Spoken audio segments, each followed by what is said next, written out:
ouvintes! Aqui é a Mavi e sejam muito bem-vindos a mais um episódio do nosso podcast. Hoje nós vamos conversar sobre um dos momentos mais transformadores da história da arte e da literatura, o modernismo.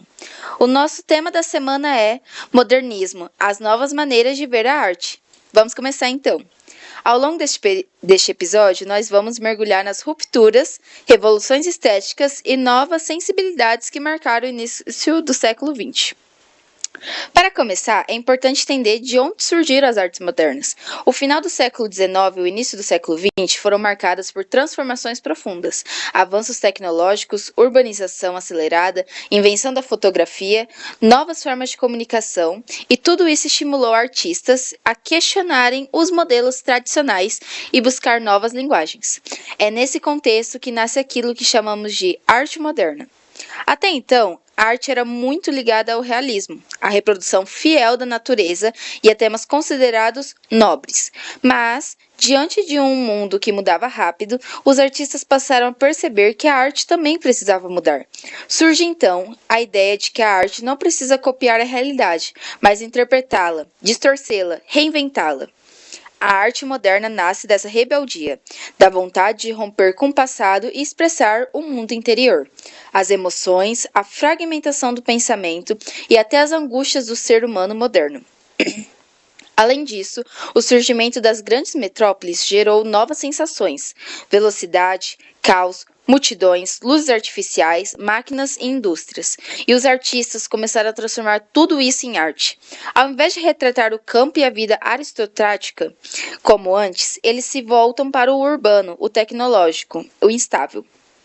Portanto, ao falarmos de novas maneiras de ver a arte, estamos falando justamente dessa mudança radical de percepção. A arte deixa de ser um espelho do mundo e passa a ser um grito, uma experiência, um choque. É essa virada que vai influenciar todas as vanguardas e o modernismo em vários países, incluindo Portugal e Brasil, que meus colegas vão comentar daqui a pouco. Fiquem agora com a Evelyn, que vai explicar como essas mudanças começaram na Europa com as chamadas vanguardas artísticas. Obrigado, Mavi. Para continuarmos essa viagem pela modernidade, precisamos falar das famosas vanguardas europeias, que surgiram principalmente entre 1905 e 1925. Essas vanguardas foram movimentos radicais que queriam romper completamente com a arte tradicional. Começando pelo futurismo, surgido na Itália como Manifesto de Filippo em 1909. Esse movimento exaltava a velocidade, as máquinas, as cidades modernas, os motores, os aviões e tudo o que representasse inovação tecnológica. Para os futuristas, a arte tinha que acompanhar a energia do mundo moderno. Logo depois surgiam os expressionistas, principalmente na Alemanha. O expressionismo se concentrava em expressar emoções profundas, angústias e conflitos humanos. As cores fortes, as figuras distorcidas e os temas psicológicos eram a marca registrada. Outra vanguarda muito importante foi o cubismo, liderado por Picasso e Braque. Eles rompem com a ideia de perspectiva tradicional e passam a representar objetos sob vários ângulos ao mesmo tempo. É como se o artista demonstrasse a realidade em fragmentos geométricos. Também temos o dadaísmo, que nasceu com uma crítica à guerra. Os dadaístas queriam destruir a lógica, a ordem e até a ideia de obra de arte. Eles defendiam o absurdo, o acaso e o caos. É uma vanguarda anarquista e provocadora. E claro, não podemos esquecer do surrealismo, iniciado por André Breton. Esse movimento busca explorar o inconsciente, os sonhos, os desejos ocultos. É a arte da imaginação radical, das cenas impossíveis, da conexão entre a realidade e a fantasia. Essas vanguardas foram a base de tudo o que chamamos de modernismo.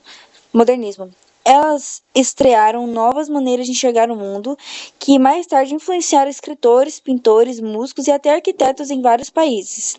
Agora, quem entra é a Maísa, para explicar como Portugal viveu esse processo modernista. Muito obrigada, Evelyn. Agora eu me apresento, me chamo Maísa e vou falar sobre o modernismo em Portugal. O modernismo em Portugal é um movimento extremamente rico e cheio de particularidades. Assim como no resto da Europa, os artistas portugueses buscavam romper com o passado e criar uma nova identidade cultural. Porém, em Portugal, o movimento tem como marco principal a revista Orfeu, publicada em 1915. A revista Orfeu reuniu jovens escritores que queriam revolucionar a literatura portuguesa.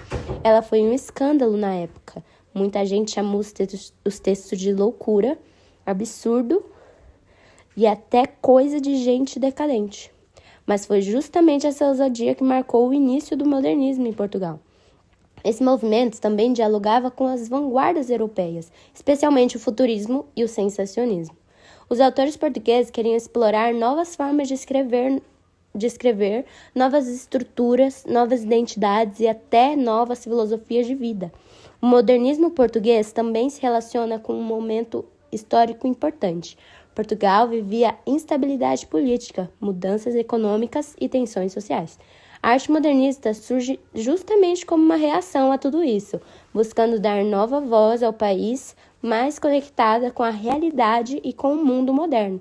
E quando falamos desse movimento, não existe nome mais representativo do que Fernando Pessoa, que foi uma figura essencial e que será tema do próximo bloco.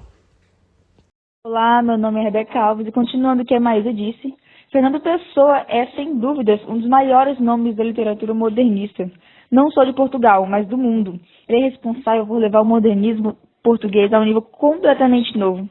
Sua principal característica é o uso de heterônimos, personalidades literárias completas, com estilos, biografias e visões de mundo próprias. Entre eles temos Alberto Caeiro, Ricardo Reis e Álvaro Campos. Cada um representa uma forma diferente de ver a vida e de fazer poesia. Com isso, Pessoa ampliou a ideia de identidade literária. Um único autor poderia ser múltiplo, fragmentado, contraditório, exatamente como o ser humano moderno. Além disso, Pessoa trouxe diversas influências das vanguardas, como o futurismo, em Álvaro de Campos, o paganismo, em Ricardo Reis, e a simplicidade sensorial, em Alberto Caeiro. Ele também defendeu a liberdade criativa, a quebra de regras tradicionais, o pensamento filosófico e a expressão do inconsciente, sua obra complexa, profunda e inovadora. Por isso, Fernando Pessoa é fundamental para a literatura modernista portuguesa e deixou um legado que influencia os leitores até hoje. Agora eu passo para a Mavi, que vai falar sobre o modernismo no Brasil, da Semana de Arte Moderna e da famosa geração de 22. Muito obrigado, Rebeca. Para fechar o nosso podcast, vamos falar sobre o modernismo brasileiro e o de seu principal marco, que foi a Semana da Arte Moderna, realizada em 1922 no Teatro Municipal de São Paulo. Esse evento foi revolucionário. Durante 3 dias, vários artistas, músicos, escritores e pintores apresentaram obras inovadoras que romperam com o academicismo tradicional. O público ficou dividido entre o choque, a raiva e o entusiasmo. Mas a Semana de 22 marcou definitivamente o nascimento da arte moderna no Brasil. A partir dela, surgiram vários outros grupos e movimentos modernistas, mas a geração de 22 é considerada a primeira geração do modernismo brasileiro. E seus principais representantes foram Mário Andrade, Oswaldo de Andrade, Manuel Bandeira, Tarsila do Amaral, Anita Malfatti e muitos outros. Essa geração defendia uma arte brasileira autêntica, livre, criativa e conectada com a realidade nacional. Eles queriam romper com o colonialismo cultural e valorizar a identidade brasileira, incluindo elementos indígenas, populares, urbanos e folclóricos. O modernismo no Brasil abriu caminho para novas formas de literatura, pintura, música e arquitetura. Ele mudou nossa forma de pensar arte e cultura. E assim, concluímos nosso episódio de hoje. Esperamos que vocês tenham gostado dessa viagem pelo modernismo, por suas rupturas, inovações e novas maneiras de ver o mundo. Até o próximo podcast!